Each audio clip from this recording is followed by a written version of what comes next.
Buenas tardes. En esta clase vamos a continuar trabajando con el concepto de electricidad, de corriente eléctrica, y vamos a comenzar a trabajar con circuitos eléctricos. Lo que están viendo en esa figura es la primera pila, la creada por Alessandro Volta, casi ya entrando en el 1800. Y una de las cosas que vamos a estar haciendo hoy es discutir justamente los detalles de una batería y el rol que cumple dentro de un circuito eléctrico.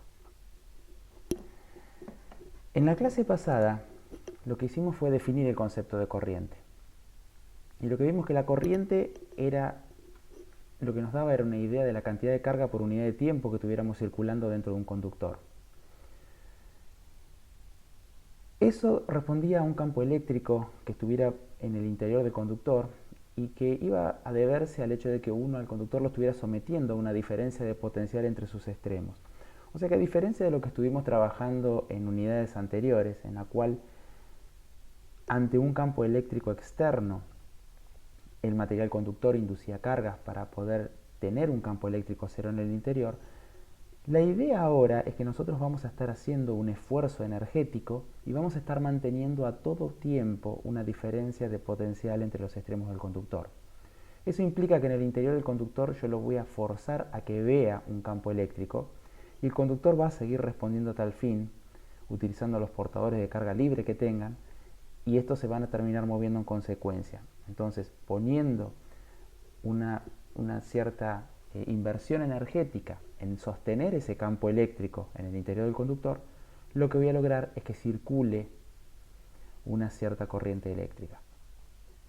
Lo que vimos en particular, después de haber hecho un modelo microscópico para la conducción, es que la cantidad de carga por unidad de área o el vector densidad de corriente, J, iba a ser proporcional al campo eléctrico que uno esté aplicando, y la constante de proporcionalidad iba a ser la conductibilidad eléctrica.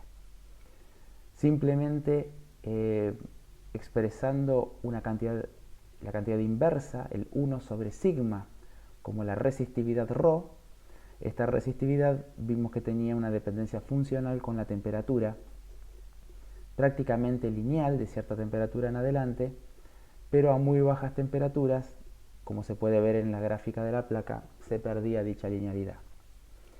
Y por último, en el caso particular, que esa ley de Ohm, que allí está expresada en términos de J y de E, uno la aplicara para un cierto material con una geometría cilíndrica, pero lo hicimos para el caso unidimensional, lo que vimos es que esa ley de Ohm la podíamos llevar a una forma más tractable en muchos casos, la cual implica que, dado un objeto resistivo, la diferencia de potencial entre sus extremos tenía que ser igual al producto de la corriente que circule por el valor de la resistencia.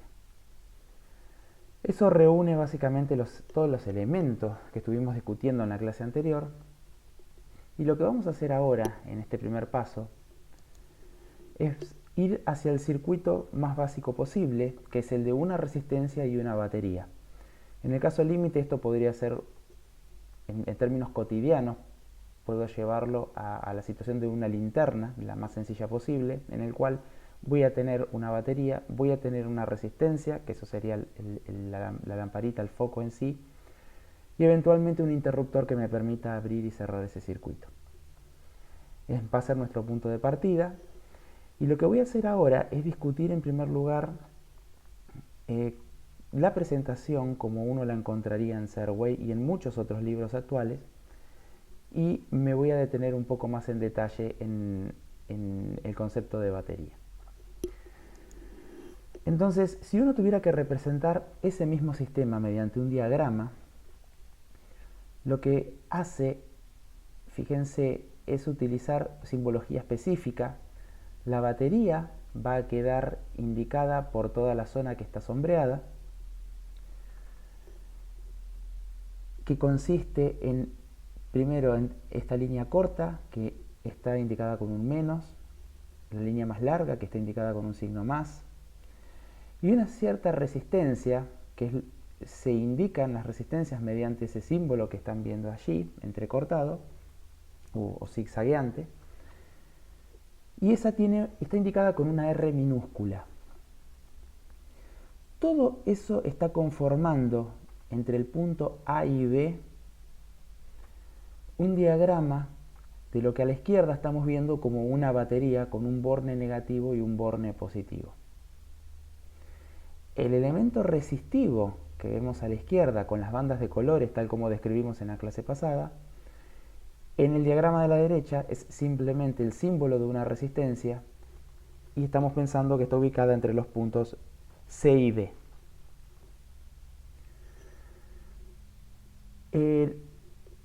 La corriente, una vez que se cerró ese circuito, esa corriente I pasa a ser la misma a lo largo de todos los puntos del circuito. Y entonces lo que hago a continuación, o lo que hace Serway a continuación, es indicarme cómo varía el potencial eléctrico. Si yo recorriera el circuito y partiera desde el punto A, por ejemplo, y volviera, después de dar toda la vuelta, al mismo punto A. Entonces la interpretación que me hace Serway es la siguiente. Con esa E mayúscula, lo que me está denominando es la fuerza electromotriz, o FEM, que tiene la batería, y está resumiendo toda la capacidad química que de alguna manera tiene la batería para darme una diferencia de potencial entre esos dos extremos. Entonces, yo voy a ir haciendo un pequeño gráfico en simultáneo y primero, para ver en qué dirección va a ir circulando la corriente y qué es lo que espero, voy a repetir el diagrama que está graficando Serway.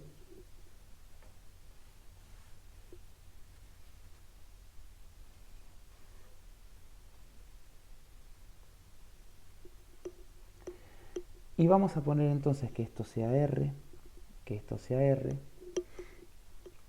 y voy a ponerle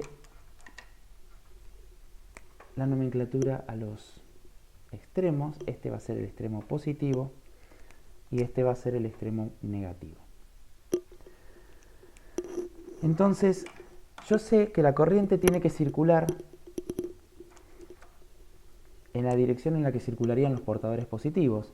Y si yo tengo una batería en la cual este extremo está a mayor potencial que este extremo, entonces, y el circuito conductor está establecido a través de esta conexión, la corriente tiene que ir circulando en este sentido.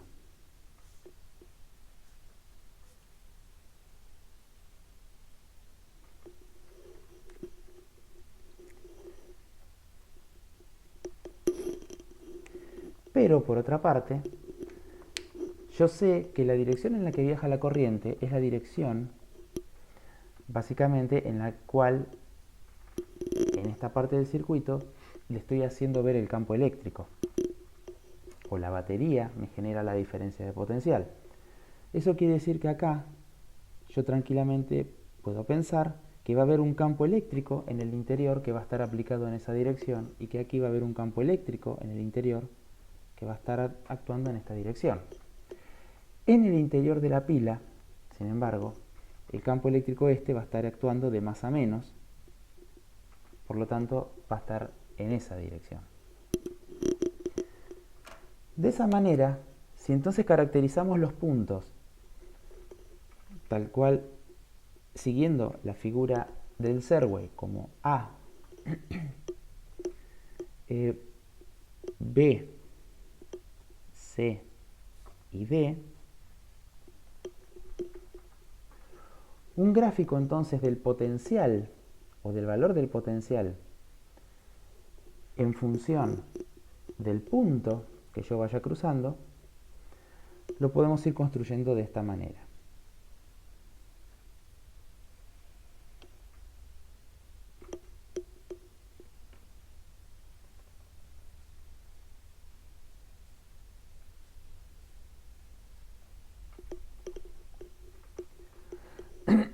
Voy a pensar que la E es la FEM, en el cual se resume toda la capacidad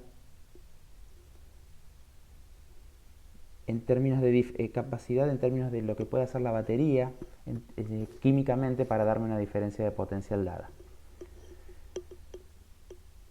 Ahora, cuando yo estoy cruzando A y voy a cruzar esta zona de batería, yo estoy viajando en contra del campo eléctrico. Y si viajo en contra del campo eléctrico, estoy yendo en la dirección en la que está el gradiente de potencial. Entonces quiere decir que el potencial tiene que subir. Y así es como vamos desde un punto A, vamos desde un potencial 0 hasta el potencial en el cual se encuentra esa FEM. Ese sería ahí, con lo que grafiqué, llegué básicamente a este punto. Pero después lo que me dicen es que en realidad esa batería también tiene asociada una cierta valor de resistencia interna.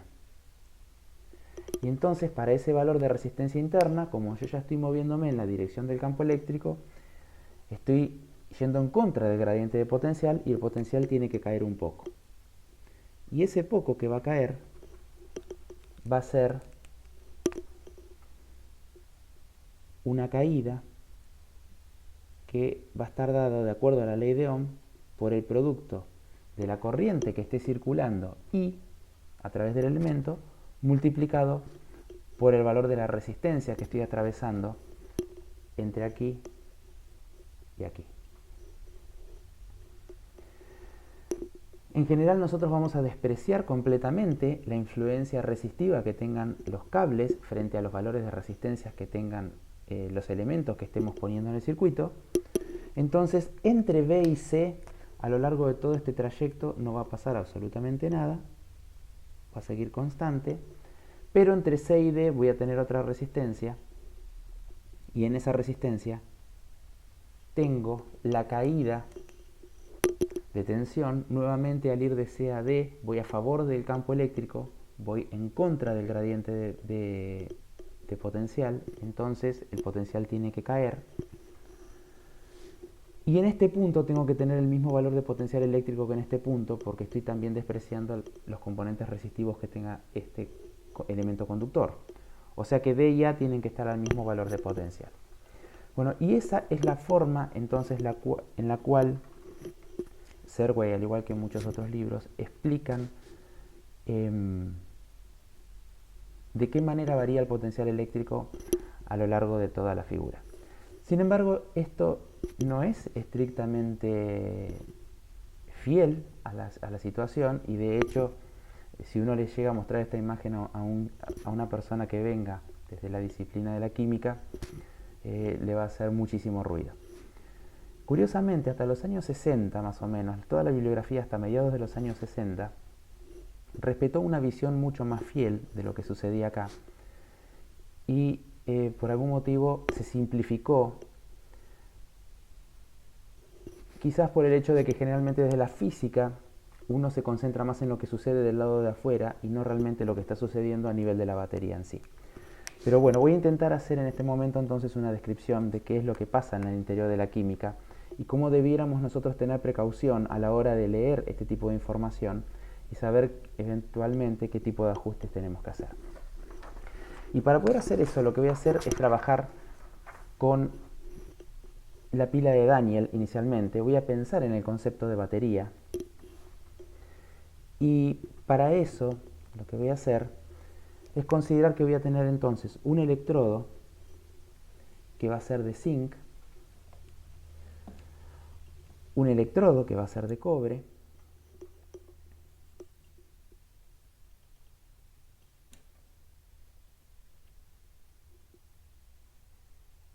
voy a poner un puente poroso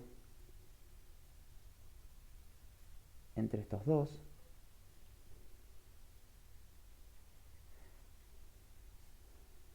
se suele poner alguna sustancia salina que evite que estos, si bien puedan intercambiar iones, no puedan estar en contacto directo a las soluciones que vamos a poner de estos dos lados. De este lado vamos a poner sulfato de zinc y de este lado vamos a poner sulfato de cobre.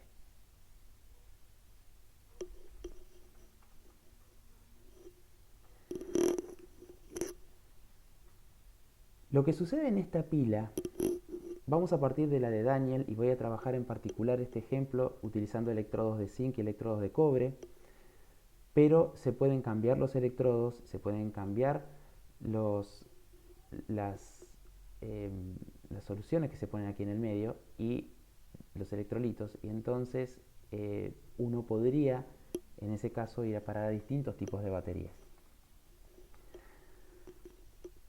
Lo que va a suceder acá es que va a haber una tendencia en ambos electrodos, en los elementos de ambos electrodos, en oxidarse inicialmente. O sea, el zinc que va a estar en la solución, que va a estar en el electrodo, va a intentar cederle o irse al modo acuoso como un ion 2+, dejando dos electrones o dejando cargado este electrodo con dos electrones. Nosotros a esta reacción la solemos llamar oxidación.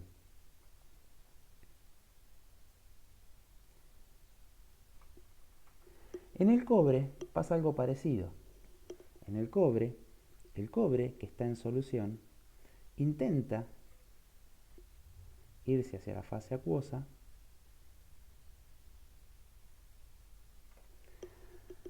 dejando también dos electrones aquí. Pero la velocidad con la cual estas dos reacciones ocurren es mucho mayor para el caso del zinc que para el caso del cobre. Y eso lo que hace es que este electrodo se torne negativo con respecto a este con mucha mayor velocidad. Entonces, lo que voy a empezar a ver cuando yo ponga eventualmente todo esto en contacto por afuera, utilizando un cable o algún elemento que me permita ver qué es lo que sucede entre estos dos, lo que voy a ver en algún elemento, me refiero a algún elemento medidor que me permita, por ejemplo, ver para dónde va la corriente. Acá pondría algún tipo de instrumento, todavía no los vimos, pero ya los vamos a ver. Yo puedo saber un instrumento que me permita ver en qué sentido viaja la corriente. Lo que voy a ver es que este electrodo me va a quedar negativo y este electrodo es el que me va a quedar positivo, pero positivo con respecto a este.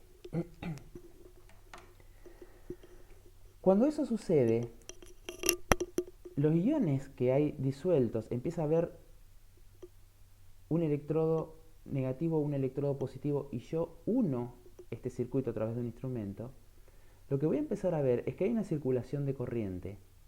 En este caso, sería de una circulación, déjenme hablar en principio de una circulación de electrones que irían de aquí, desde el zinc hacia el cobre, y esos electrones entonces se van a asociar con los iones de cobre 2+ que van a estar disueltos en la solución aquí en el electrolito y van a darme lugar a esta reacción, a que el cobre acuoso 2+ más esos dos electrones que vienen viajando, más dos de los electrones que vienen viajando desde el zinc hasta este electrodo, me va a terminar dando cobre 0 en solución, lo cual llamamos nosotros a esta parte reducción.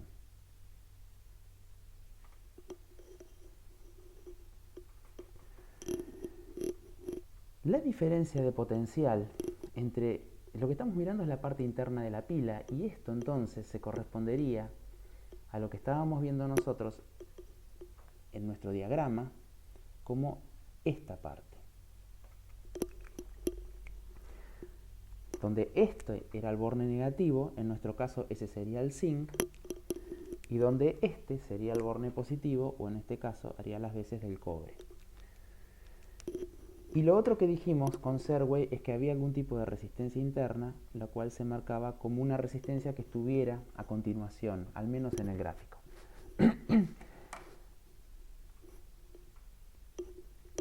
Cuando uno mira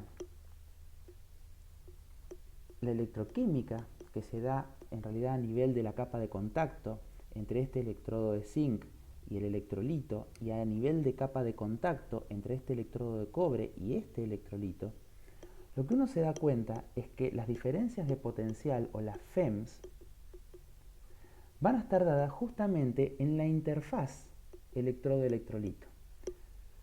O sea que en ese sentido, uno tiene que ser muy precavido de que la figura que me está mostrando aquí Serway, con una trepada lineal entre un electrodo y el otro electrodo para el potencial, es inexacta. En realidad, una figura mucho más precisa lo que me va a dar es una trepada de potencial a nivel de esta interfaz y una trepada de potencial a nivel de esta otra interfaz. En el caso en particular en que yo use zinc, sulfato de zinc, cobre y sulfato de cobre,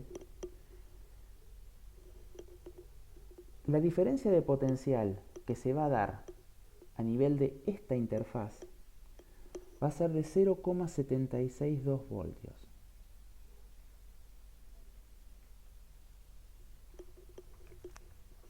O sea que el electrolito de este lado va a estar a 0,762 voltios más que el electrodo de zinc. Cuando yo vengo acá, esta me da menos 0,345 volts. Esto quiere decir que el electrodo de cobre va a estar a 0,345 volts más que el electrolito, que la capa límite en la cual está en contacto ahí con el electrolito. Y la resistencia interna, en realidad, va a tener que ver con la disponibilidad o no que yo tenga de iones aquí para poder hacer este tipo de reacciones. O sea, fíjense el cambio de concepto. Cuando uno mira esta figura, uno corre el riesgo de pensar, en función de lo que hemos discutido hasta ahora, que esta resistencia tiene que ver con las partes metálicas, por ejemplo, que yo tenga acá. Con la estructura de que voy a tener corriente moviéndose en un material, con el hecho de que pueda haber efectos térmicos y una agitación, una vibración en la estructura cristalina, de que pudieran haber imperfecciones, todas las cosas que hemos discutido para ver qué sucedía en un elemento resistivo cuando le circulaba corriente. Y el concepto de resistencia que uno tenía basado en resistividad y configuración geométrica. Esto, de golpe, lo que me da es una idea diferente. La resistencia interna va a estar asociada no solamente a efectos de las partes que los compongan, sino también a la cantidad de combustible iónico que uno tenga para poder hacer estas redox. Entonces, y al realizar estas redox, se consume el combustible iónico. Eventualmente las pilas se gastan. Y eso es porque yo ya no voy a tener iones dentro de esta región y de esta región como para que realmente se puedan hacer dichas redox. También es interesante darse cuenta que cuanto más combustible ustedes tengan acá iónico, mayor, si bien no nos hemos metido en un concepto energético, yo sí les he anticipado que para poder hacer circular una corriente uno tiene que hacer una inversión energética. Ya lo vamos a discutir con un poquito más de detalle en breve. Bueno, cuanto más grande sea o mayor sea el combustible que ustedes tengan iónico, mayor va a ser la energía que van a poder almacenar. Y es por eso, por ejemplo, que las pilas grandes, las denominadas pilas D, o tamaño D, duran mucho más que las AAA. También es cierto que una vez que uno establece cuáles son los electrodos y las soluciones o los electrolitos que utiliza en el medio, la FEM, en definitiva, va a estar caracterizada. En el caso de la pila de Daniel, que usa zinc y cobre, cuando yo reúno esta información, la FEM a nivel de esta interfaz electrodo-electrolito y a nivel de esta interfaz electrodo-electrolito, la FEM total que va a tener esa pila va a ser la FEM en esta menos la FEM en la otra, y eso va a ser 0.762 menos 0.345. en términos de volts. Y esto me da 1.107 volts. No importa el tamaño de la pila que yo haga de Daniel, siempre la FEM que voy a ver va a ser 1.107 volts. Fíjense que las pilas AAA, AA, las C y las D tienen todas 1,5 volts para los electrodos y electrolitos que están siendo utilizados ahí. Por último, a mayor dimensión de electrodo, sí es cierto que uno le puede sacar mayor corriente. Por eso es que por algo me piden eventualmente que utilice una pila D en cierto instrumento y no que utilice una AAA. Porque a mayor combustible iónico, si un instrumento lo requiere, puedo sacar mayor producción electrónica porque tengo mayor superficie sobre la cual realizar eventualmente estas redox. Por último, para cerrar el tema de la batería, lo que quisiera es volver a revisar el gráfico que estuvimos viendo ahí. Y entonces mostrarle que en realidad un gráfico más preciso sería este. Sería pensar que lo que estoy teniendo es esta cantidad.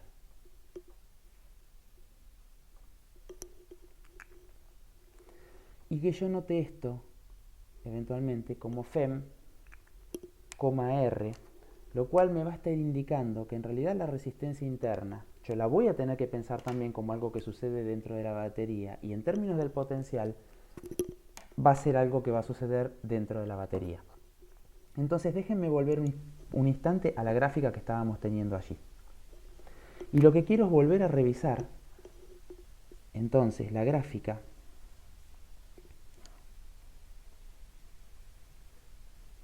de potencial en función de los distintos puntos, de A, de B, de C y de D. Y el problema crítico se puede ver entonces que va a estar entre la representación que tengamos entre A y B. Entre B y D no va a pasar absolutamente nada. Pero fíjense cómo esta curva cambia cuando uno entonces incorpora toda la información que estuvimos discutiendo y quiere ser un poco más preciso en lo que sucede adentro. Entonces yo voy a tener, si el A me va a estar representando o pasando el punto A, lo que voy a estar haciendo es adentrarme en el borne negativo de la batería. Lo primero con lo cual voy a tener que pelear va a ser con la interfaz del electrodo de zinc con el sulfato de zinc. Y allí lo que va a pasar es que voy a tener una primer trepada. En realidad, si fuera la pila de Daniel, y quiero ser un poco más preciso con respecto a la pila de Daniel, tendría que hacer una línea que sea más alta. Le voy a dar el valor específico de la pila de Daniel como para que no haya confusión. Estos serían los 0,762 volts. Después, en función de la corriente que esté circulando, y eso tiene que ver con todo el resto del circuito, porque va a depender también de la cantidad de corriente de la resistencia R grande. Ahí ya empieza a jugar la ley de Ohm. Va a haber una cierta caída a nivel de la resistencia interna. O sea que aquí nosotros vamos a tener una cierta separación que va a estar dada por I por R. Y después me voy a encontrar con el sulfato, la interfaz del electrodo de cobre con el sulfato de cobre. Y ahí esto va a tener una trepada adicional que van a ser los 0,345 voltios. O sea, que desde aquí hasta acá hay 0,345 volts. Fíjense entonces que cuando ustedes pasaron del punto A al punto B, lo que hicieron fue, en definitiva, si uno quiere hacer un reduccionismo, sumar la FEM de 1.107 y restarle el I por R. Entonces, en el gráfico que me está mostrando ahí Serway, digamos, el extremo del punto A, el valor del punto A, y el valor que hay en el punto B son los correctos. Lo que está mal es toda la interpretación intermedia. A partir de ahí, entonces, lo que tengo es que entre B y C no pasa nada, y entre C y D, eventualmente, esto vuelve a caer a cero. Pero el punto crítico, entonces, fue la interpretación que esto hubiera tenido acá. ¿Qué hubiera pasado, por último, si en realidad yo abro la batería? O mejor dicho, abro un interruptor, el circuito está abierto. ¿Qué es lo que sucede si el circuito está abierto? Si abro el circuito, no va a haber corriente circulando.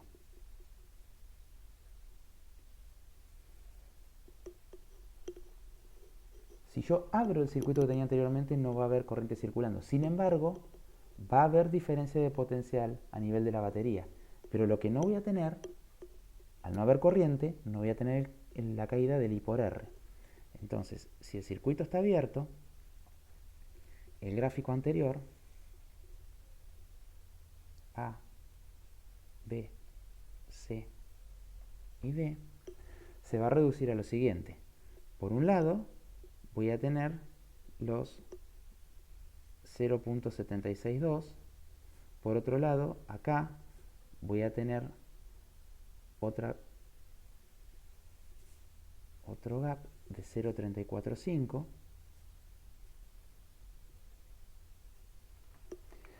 Y lo que me voy a encontrar entonces es que acá voy a tener una trepada de potencial hasta aquí, perdón, mucho más pronunciada. Esto es a nivel bien de interfaz, prácticamente no tiene espesor, esto trepa muy rápidamente. Esto sigue constante en todo el tramo intermedio porque ahora al no haber corriente circulando no habría resistencia interna, efecto de caída de tensión por resistencia interna, y en el B vuelve a trepar. Esta pendiente debiera ser mucho más pronunciada, mucho más parecida que aquella. Y entonces eso lo que me encontraría sería que entre A y B sigue habiendo una diferencia de potencial, pero en este caso al no circular corriente, prácticamente lo que estoy viendo es la FEM. Estoy viendo los 1.107 completos. Si circula corriente, no alcanzo a ver los 1.107 porque la diferencia de potencial entre A y B va a tener que tener en cuenta la caída debido a la resistencia interna. ¿Sí? Muy bien. Bueno, eso entonces nos permite cerrar ese aspecto, pero igual de todas maneras nos quedan, vamos a poder analizar entonces en términos de la ley de Ohm ahora qué es lo que pasa en el lado de afuera del circuito, entre la batería y las otras resistencias. Y entonces fíjense que yo puedo interpretar que la FEM va a ser entonces debida, o la diferencia de potencial química va a tener que ser igual al producto. Estoy utilizando la ley de Ohm, pero como en dos pasos. Estoy diciendo que la diferencia de potencial entre el punto A y B más la diferencia de potencial entre el punto C y D tiene que ser igual a la FEM de la batería, o a la diferencia de potencial que haya en los dos lados. Entonces uno puede ver que para el circuito que estamos planteando la FEM tiene que ser igual, de acuerdo a la ley de Ohm, a I por R grande más I por R chica. O que la corriente va a ser la FEM dividido la suma de las resistencias. Es por eso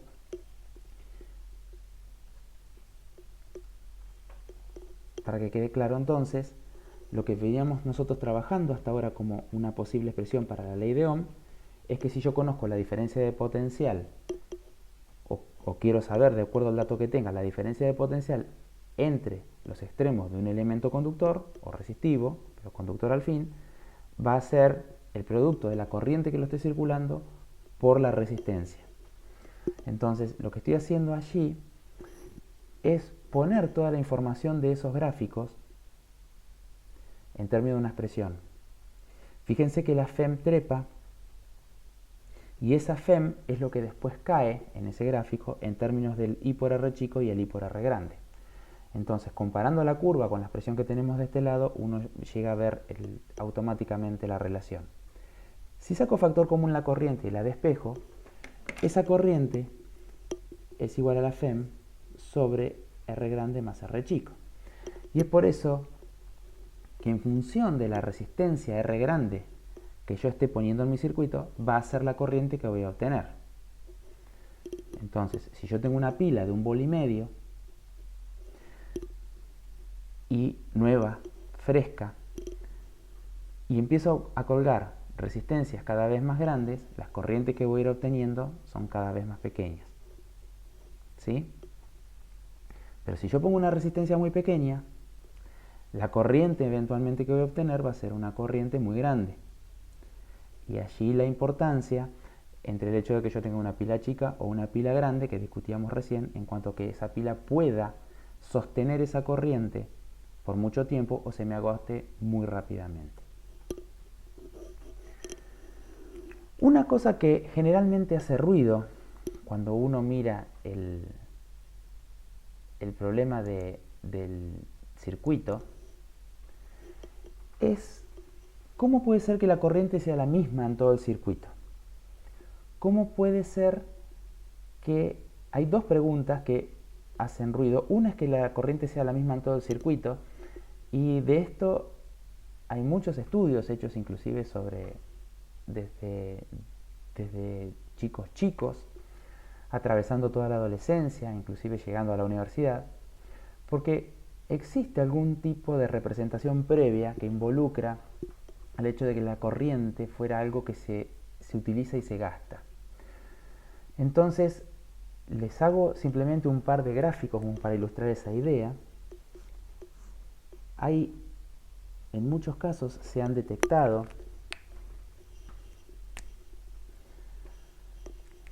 personas que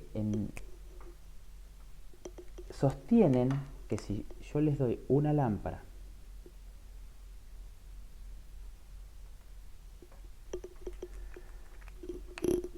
y les digo, dibujen la conexión como para que esta lámpara encienda, hay mucha gente que dibuja esto.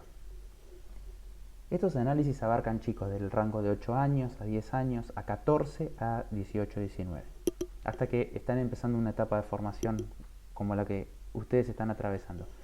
Y muchos chicos tienden a pensar en esta idea. Si yo tengo un cable, lo uno así y eso ya debiera prender. Y eso no funciona. También, en este caso, la idea subyacente ante esta representación, con respecto a la figura que mostrábamos en la placa anterior, es que la corriente me la gasté. La corriente no es constante a lo largo del circuito, la corriente salió de la pila, hizo brillar la lámpara y ahí me la consumí. Bueno, ese fenómeno no es así. En realidad, nosotros para que esto encienda, fíjense que va a entrar por uno de los bornes, va a salir por otro de los bornes, el que está debajo, después del aislante negro, y necesito, para que esto brille, que haya corriente circulando, cual si fuera esto una vuelta al mundo para las cargas eléctricas. Entonces, puede ser que yo esté ya bien familiarizado con esto, pero eso no quita que por ahí me pueda hacer ruido la pregunta de cómo puede ser que la corriente tenga que ser la misma. ¿Por qué no puede ser más ahí que acá? Por ejemplo. Entonces, vamos a atacar en primer lugar eso, pero en conjunto con otra segunda pregunta. Nosotros estuvimos viendo que la velocidad de los portadores de carga era muy chica. Hicimos un ejemplo numérico y nos dio del orden de 10 a la menos 4 metros por segundo. Eventualmente van a ser inferiores a 10 a la menos 2 metros por segundo. Y dice, sin embargo, cuando yo prendo la luz, yo prendo el interruptor y la luz se prendió en la otra punta de la habitación de manera automática.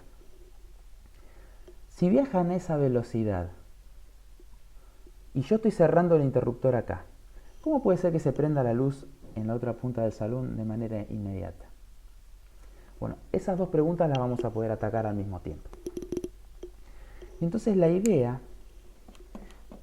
va a ser la siguiente. Voy a pensar,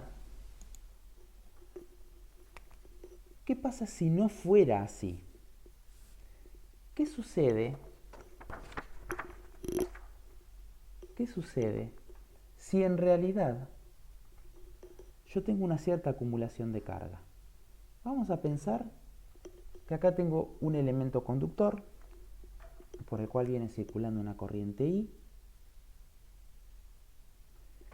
y lo que sale acá es una corriente I' que va a ser menor que I. Yo digo, bueno, planteémonos qué es lo que sucede si asumo que la corriente no es la misma a lo largo de un elemento conductor. Nosotros conocemos la ecuación de continuidad. Si acá entra una corriente I y sale una corriente más chica, ¿qué significa? ¿Qué pasó acá? La carga no puede desaparecer. Si acá tengo un flujo de carga y acá el flujo de carga es menor, la diferencia tiene que estar almacenada acá. Ahora, a medida que se empieza a almacenar esa carga, lo que vamos a estar haciendo es generar también un cierto campo eléctrico con ese almacenamiento de cargas. Y ese campo eléctrico va a empezar a frenar a las cargas que intentan acercarse. Recuerden que la corriente para nosotros es el sentido de los portadores positivos. Y va a empezar a empujar a las cargas, estas que están en este sector, para que se vayan más rápido.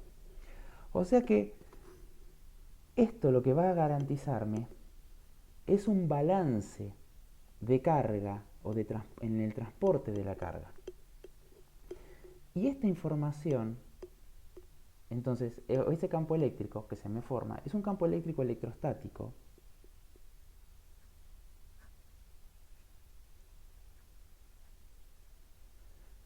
Y lo que está haciendo es balancea, se encarga del balance del transporte de carga.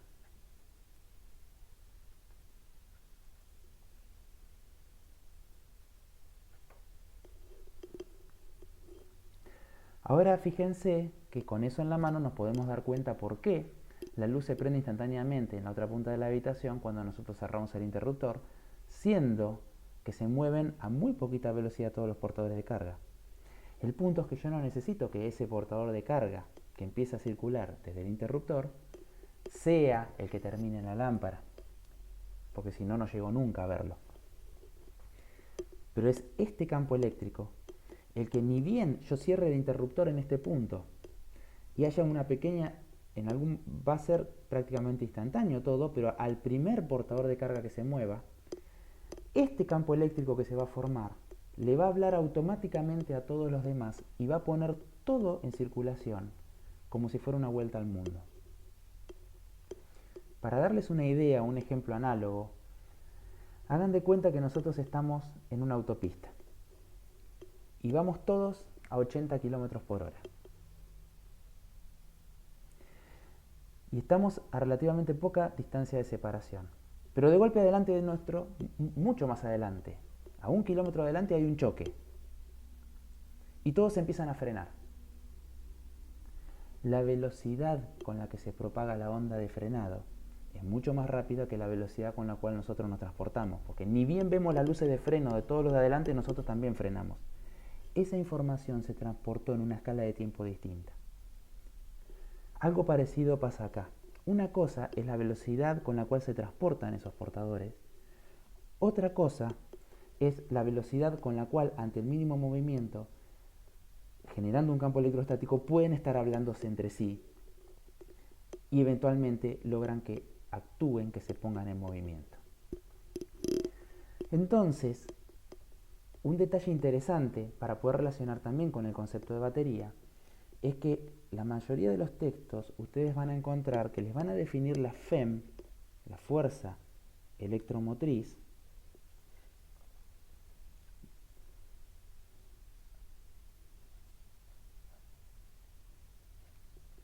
como la integral de un cierto campo eléctrico a lo largo de todo el circuito, y les dicen, pero tengan cuidado porque este no es electrostático, porque acá está metida la batería, y porque si fuera electrostático, esta integral me tiene que dar 0.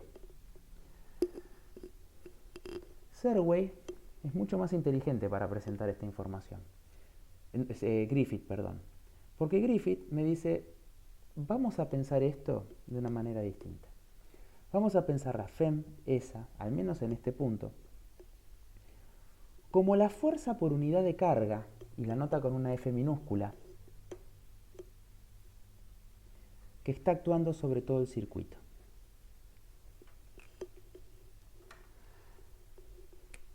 Tiene unidad de campo eléctrico,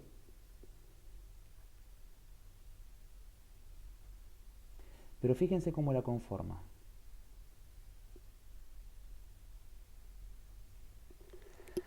Él dice, esta F, esta fuerza por unidad de carga que actúa en el circuito, va a ser la fuerza por unidad de carga de la batería.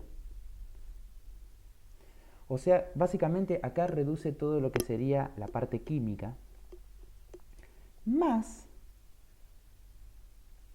este posible campo electrostático, que es el que se encarga del balance de transporte de carga. Si yo solamente me quedo en esto, como la integral de línea a lo largo de todo el circuito de este campo eléctrico es nulo, da la sensación de que solamente tendría que poner esto y que este campo en definitiva sea el generado por una batería. Si yo hago eso, la picardía es que me estoy comiendo justamente, me estoy perdiendo de entender esto que estamos discutiendo recién. Entonces, yo voy a pensar que la fuerza por unidad de carga actuando a lo largo de todo el circuito está compuesto por estas dos cosas. Luego de la integral en todo el circuito, este campo obviamente me va a dar una integral nula, porque es electrostático y proviene de menos gradiente de un potencial. Esto es lo que me da justamente toda la inversión energética que hago a nivel de la batería. Y eso es lo que me va a dar la fuerza electromotriz que estuvimos discutiendo. O sea, esta parte es la que resumiría la información de las interfaces entre los electrodos y los electrolitos. Pero si yo no agrego esto, no les hago mención, no les puedo responder las dos preguntas que nos podríamos quedar haciendo toda la vida. ¿Por qué la corriente tuvo que ser la misma? ¿Y por qué, si prendo el interruptor, la luz se prende de manera instantánea, siendo que viajan a una velocidad tan pero tan pequeña?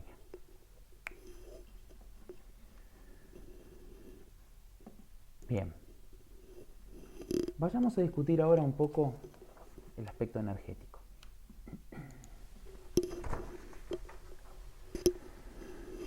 Ya nosotros vimos, hace un par de clases atrás, que no era gratuito para nosotros mover a una partícula cuando esa partícula estaba experimentando o viviendo o atravesando una región en la que hubiera definido un potencial eléctrico. De hecho, lo que obtuvimos fue que el trabajo necesario para llevar un cierto diferencial de carga entre un punto A y un punto B es la presión que estamos viendo en la placa. Ahora, si nosotros a esa expresión le tomáramos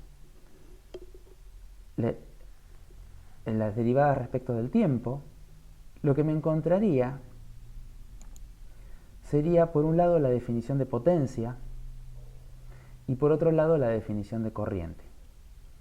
Y entonces eso lo que me está dando es que lo que está haciendo en definitiva una batería es entregarme potencia. Recuerden que yo les mencioné en algún momento que para poder mantener el campo eléctrico en el interior íbamos a tener que hacer una inversión energética. Bueno, aquí está. Si yo quiero tener una diferencia de potencial delta V entre los bornes de la batería y va a haber una corriente I circulando, la contribución energética por unidad de tiempo o la potencia que está entregando esa batería es el producto entre la corriente y la diferencia de potencial. Y en particular, si yo estoy trabajando con un elemento resistivo en el cual puedo usar la ley de Ohm y ese delta V lo puedo escribir como I por R, entonces la expresión de potencia me queda I cuadrado por R. Y eso nosotros lo denominamos ley de Joule. Y lo que me está diciendo, en el caso del circuito resistencia-batería que vimos anteriormente, es que la batería va a estar entregando una potencia I por delta V y la resistencia va a estar disipando esa misma potencia, pero como I cuadrado por R. Obviamente que no puedo, o sea, es una cuestión de balance energético, la batería entrega la corriente, la resistencia la va a estar disipando. ¿Y en qué sentido digo que la disipa? Porque ese I cuadrado por R se convierte en calor, en definitiva. Cuando uno tiene un conductor y por él circula corriente, si después vamos y lo tocamos, nos vamos a dar cuenta que quema. Y eso tiene que ver con toda esa fricción que estuvimos mencionando y esa fuerza viscosa que estuvimos mencionando en el modelo microscópico la clase pasada, que termina haciendo que toda esa vibración del material se termina convirtiendo en calor.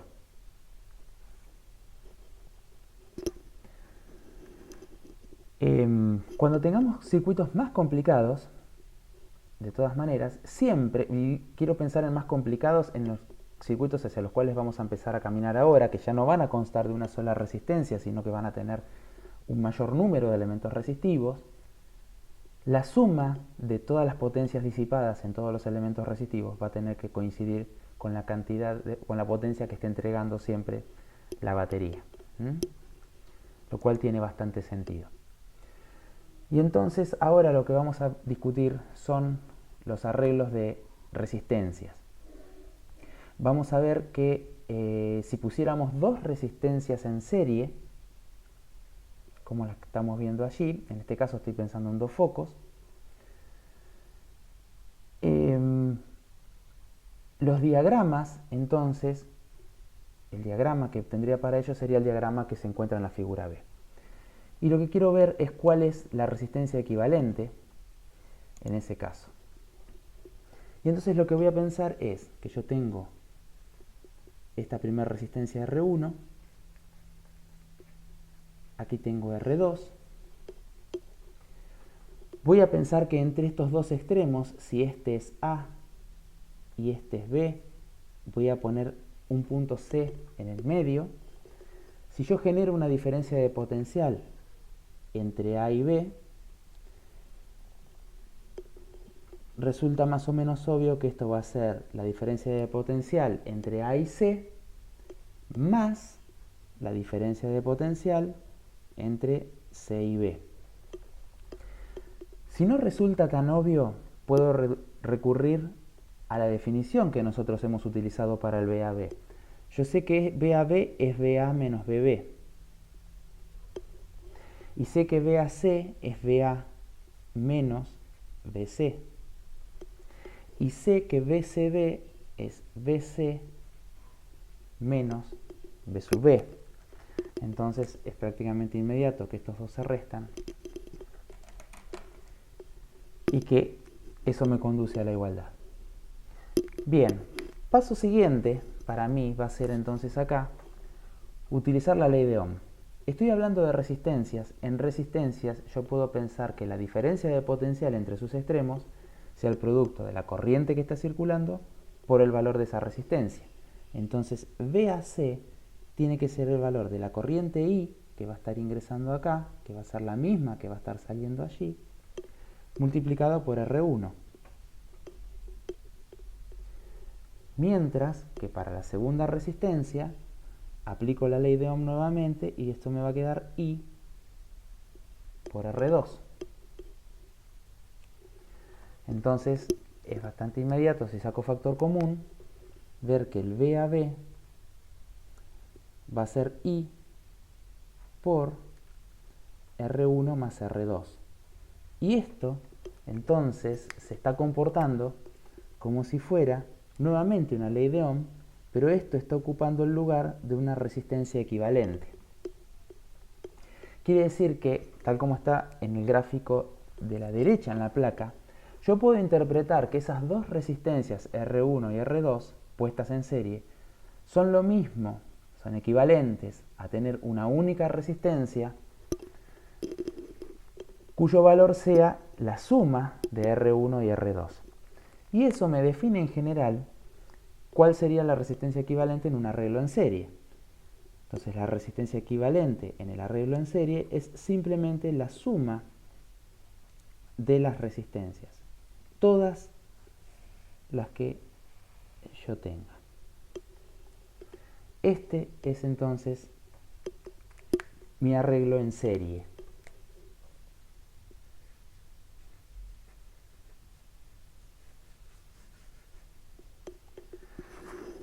Lo que voy a hacer ahora es pasar y ver cuál es el arreglo entonces en paralelo, que sería otro que me resultaría muy conveniente poder utilizar. Y para el arreglo en paralelo, miremos por el momento solamente lo que hace al dibujo de la batería que me están mostrando. El diagrama entonces que voy a tener es el de una batería, un punto A, una resistencia R1, un punto B y aquí una resistencia R2.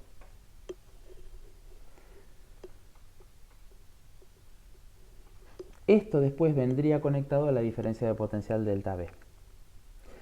Un detalle a tener en cuenta cuando uno trabaja con esto es que recuerden siempre que estamos despreciando cualquier contribución resistiva de los conductores. Por lo tanto, yo el dibujo que están viendo allí debajo lo puedo deformar un poco y agregarle esto. Y ahora decir que va a venir acá la batería y que esta batería va a hacer esto. Y este dibujo es completamente idéntico al que ustedes están viendo allí. ¿Mm? Muy bien. Entonces, vamos a pensar primero en términos de corriente.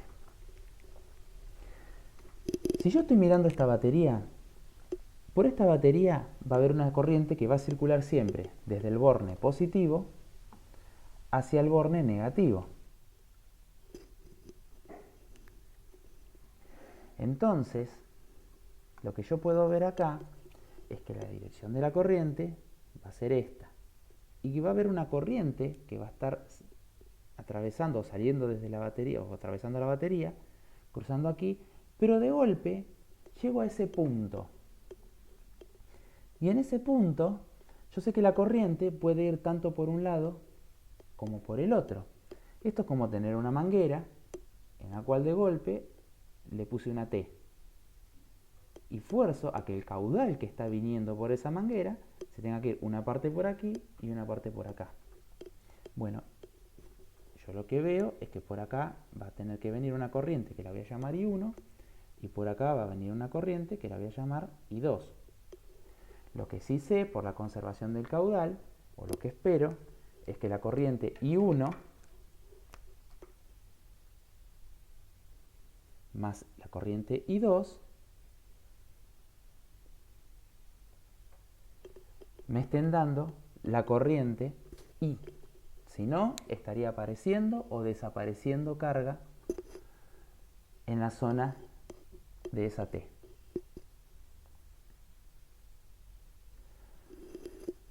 Por otra parte, yo conozco, a partir de la ley de Ohm,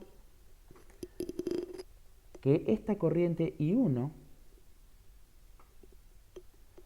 va a ser delta V,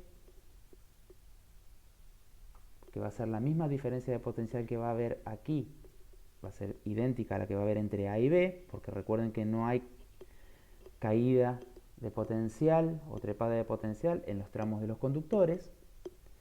Esto va a ser delta V sobre R1. Y si yo mido esto a través de esta otra, esto va a ser delta V dividido R2. De tal manera que si yo pienso que esto lo pudiera reemplazar por un elemento genérico o equivalente, al cual llame R equivalente,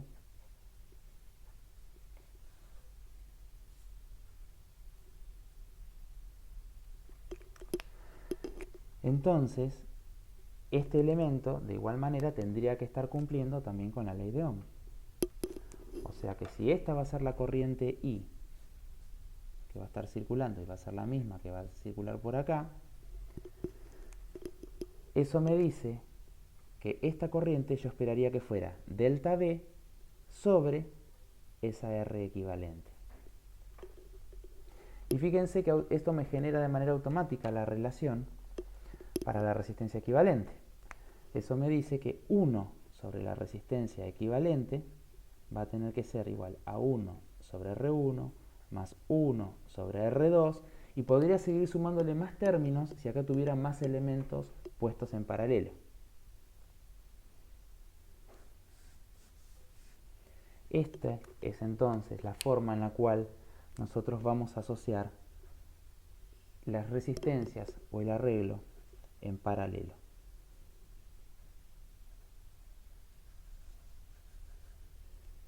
Es curioso, pero fíjense que justamente las relaciones son muy parecidas a las que vimos con los capacitores. Sin embargo, cuando se trataba de capacitancias, este tipo de relación nos quedó para los capacitores en serie, y la suma de las capacitancias,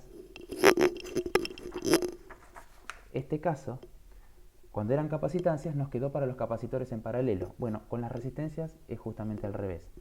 Se suman las resistencias en serie y tienen una relación en términos de sumas de inversas las resistencias que estén en paralelo.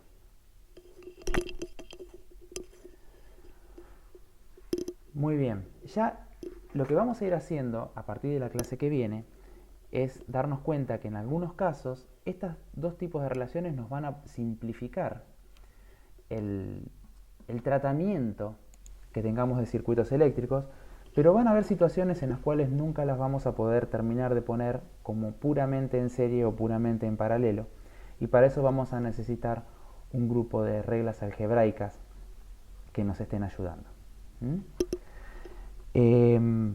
La última parte de la clase, lo que voy a querer hacer es discutir un aspecto que, si bien no lo vamos a tocar ahora, vamos a estar trabajándolo probablemente más adelante, pero ya lo dejo plasmado, y es la pregunta de qué sucede si uno trabajara con una corriente que no es constante en el tiempo.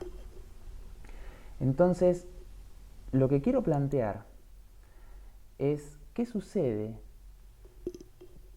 cuando la corriente varía en el tiempo, y para eso voy a tener que intentar, quisiera tener algún tipo de valor representativo para la corriente. Entonces voy a definir dos cantidades que pueden llegar a ser de interés. Voy a estar trabajando por un lado, o definir el concepto de valor medio de la corriente, y por otra parte voy a definir un concepto que va a ser el de valor eficaz de una corriente.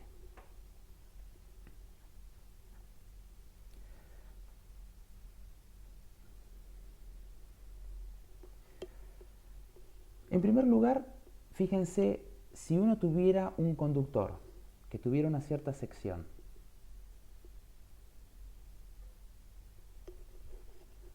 la carga que atravesaría y por el cual está circulando una cierta corriente, ¿no es cierto? Yo voy a asumir que por acá viene una corriente I.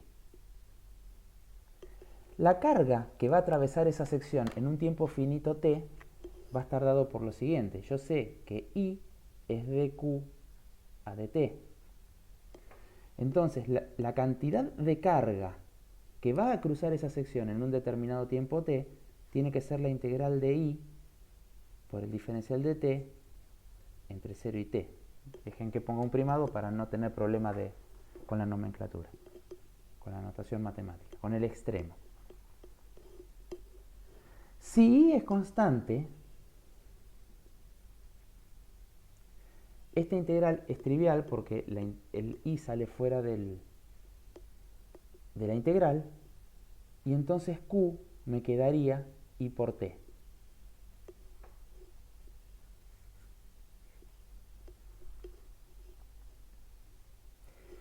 Si I no es constante, no tengo escapatoria de tener que hacer la integral esta de manera explícita.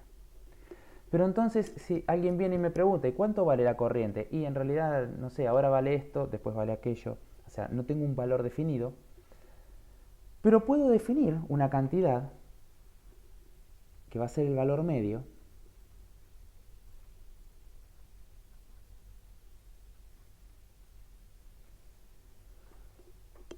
como, en un intervalo de tiempo, como la corriente constante que en un dado intervalo de tiempo hace que cruce la misma cantidad de carga por esta sección que la corriente que yo realmente tengo.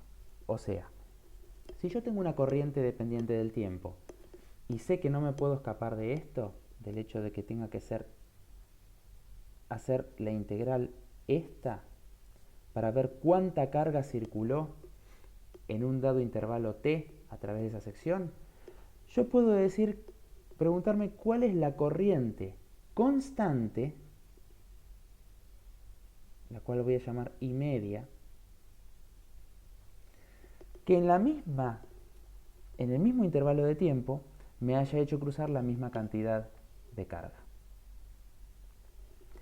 Y esto, entonces, lo que me permite definir es la corriente media como 1 sobre t por la integral entre 0 y t de I, dependiente del tiempo, déjenme que lo ponga de manera explícita, diferencial del tiempo. No es ni más ni menos que la expresión de valor medio que ya hemos explorado nosotros en análisis 1. Entonces, por ejemplo, a modo de ejemplo, si uno tuviera una corriente que entre 0 y un intervalo t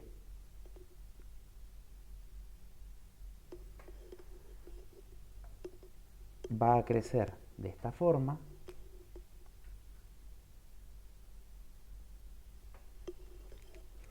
y va a llegar a tomar un valor aquí y 0 en ese punto, se puede ver entonces que el valor medio que uno tendría, como la integral de I diferencial de tiempo, que sería la carga que cruzó esa sección, no es ni más ni menos que el área aquí dentro, pueden darse cuenta que lograrían el mismo área con una corriente constante I media que valga I0 sobre 2. Está desproporcionado un poquito el dibujo,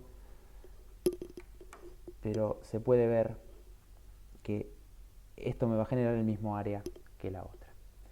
¿Cuál es la diferencia? Si yo necesito conocer un valor de corriente, en el caso de la corriente que tenía que variara en el tiempo, a todo tiempo tenía que dar un valor diferente yo. En cambio acá puedo dar un valor representativo. Bueno, entre tiempo 0 y tiempo t, en media cruzó tanta corriente. Bueno, hay otro valor que puede llegar a representar ser de interés para nosotros, y es el que denominamos valor eficaz de una corriente.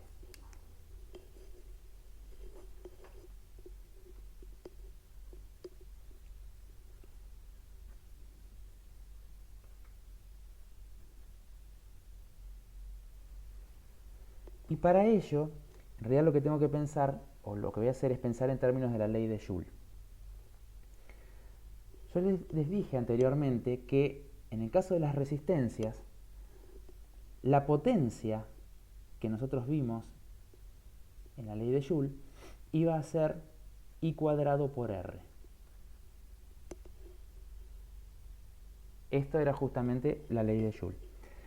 Esta potencia, en el caso de un elemento resistivo, se puede medir porque esto es la derivada de, déjenme usar una Q tilde para el calor en función del tiempo.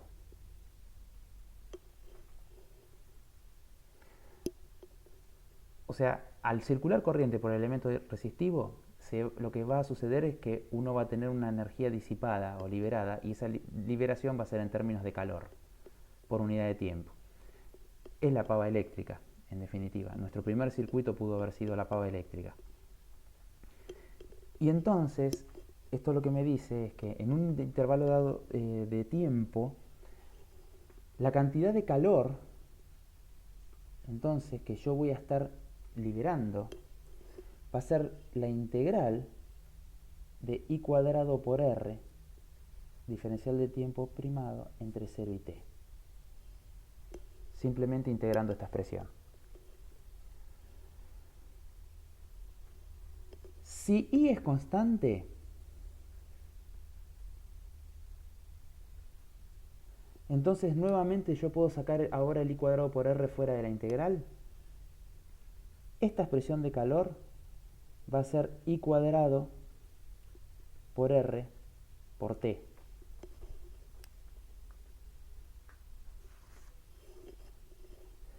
Pero si I no es constante, yo no tengo escapatoria y tengo que hacer esta integral. Entonces voy a denominar valor eficaz a esa corriente constante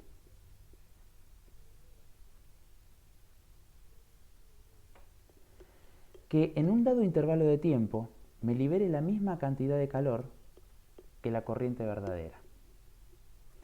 O sea,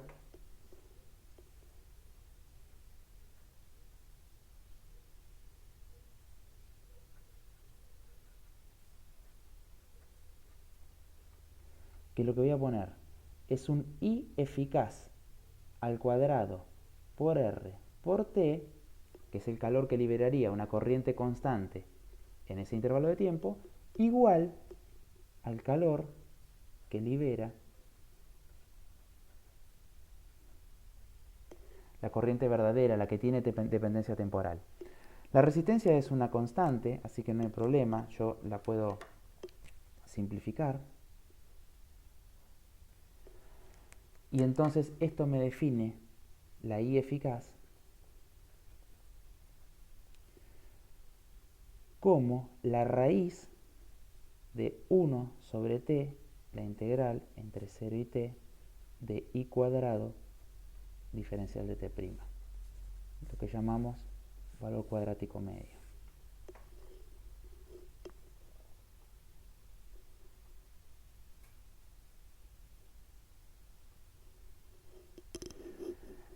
Bien, ¿cuál es la utilidad de estas dos expresiones? En realidad, lo vamos a ver más adelante, no va a ser parte de esta guía, pero ya cerramos la parte de corriente con esto. Lo que les voy a mencionar es que la corriente variable de mayor interés para nosotros va a ser una corriente de tipo sinusoidal. O sea que nuestro interés principalmente va a ir a futuro hacia corrientes que tengan esta forma. Y 0 por el seno de omega por t. Ya lo vamos a ver en detalle, pero de hecho este es el tipo de corriente que nosotros tenemos a nivel domiciliaria. No tenemos corriente constante en casa, tenemos corriente alterna. Y entonces, fíjense que ante este escenario uno no puede decir cuál es el valor de la corriente porque a medida que avanza el tiempo tengo una variación sinusoidal. La pregunta es, ¿alguno de los dos valores que acabo de proponer, el valor medio o el valor eficaz, me sirve? Bueno, si yo pienso en el periodo, en lo que sucede a lo largo de un periodo como intervalo de tiempo, es bastante directo darse cuenta que el valor I medio o la corriente media me va a dar 0. O sea que si yo vengo y hago explícitamente el cálculo de esta integral y aquí pongo I0 por el seno de omega t y lo integro a lo largo de un periodo, ustedes pueden verlo, es directo hacer la integral, es muy fácil verlo gráficamente.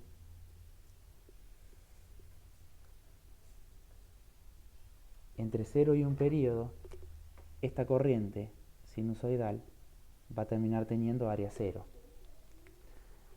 Entonces, el valor medio, al integrarlo, me va a dar 0. Y lo que me va a estar diciendo es que en la mitad del ciclo la corriente circuló en una dirección y la mitad del ciclo la corriente circuló en la otra dirección. Y después de un ciclo completo, la cantidad de carga que cruzó esta sección en esta dirección coincide con la cantidad de carga que cruzó en esta dirección la misma sección. Entonces realmente la corriente media es cero. No parece ser de gran ayuda para este valor en particular, para este tipo de corrientes, el utilizar el valor medio. Si en cambio yo introduzco esta expresión adentro de esta integral y nuevamente integro a lo largo de un periodo, entonces lo que ustedes van a poder ver, después de hacer esa integral, es que el valor eficaz de esa corriente tiene un valor bien cerrado. Como acá va a haber un seno cuadrado, ya no va a ser cero esa integral, y de hecho nos va a quedar I0 sobre raíz de 2, que es aproximadamente 0,707 veces el valor de corriente de pico. Bueno, lo mismo nos va a pasar después con el nivel de voltaje. Ya vamos a ver, en algún momento tocaremos brevemente la parte de alterna. Y cuando a mí en casa me dicen que lo que tengo son 220 volts, en realidad también me están hablando de algún tipo de valor eficaz, ya que el tipo de alimentación que tengo a nivel domiciliario va a ser de tipo alterna. Pero más que nada la idea entonces para cerrar esta clase era poder ver de qué forma uno se posiciona al momento de tener que trabajar con una corriente que no sea constante en el tiempo. Vamos a buscar algún tipo de valor representativo. Vimos que habían dos opciones, uno era el valor medio, otro fue el valor eficaz. Uno fue pensando en una corriente que transportara la misma cantidad de carga en una edad determinado intervalo de tiempo. El otro fue una corriente que me genere la misma cantidad de calor en la misma unidad de tiempo. Para el caso sinusoidal puro, una medio cero no es de utilidad, la otra me da un valor que está relacionado con el valor de pico que tenga la corriente. Ya después entraremos en mayor detalle en eso.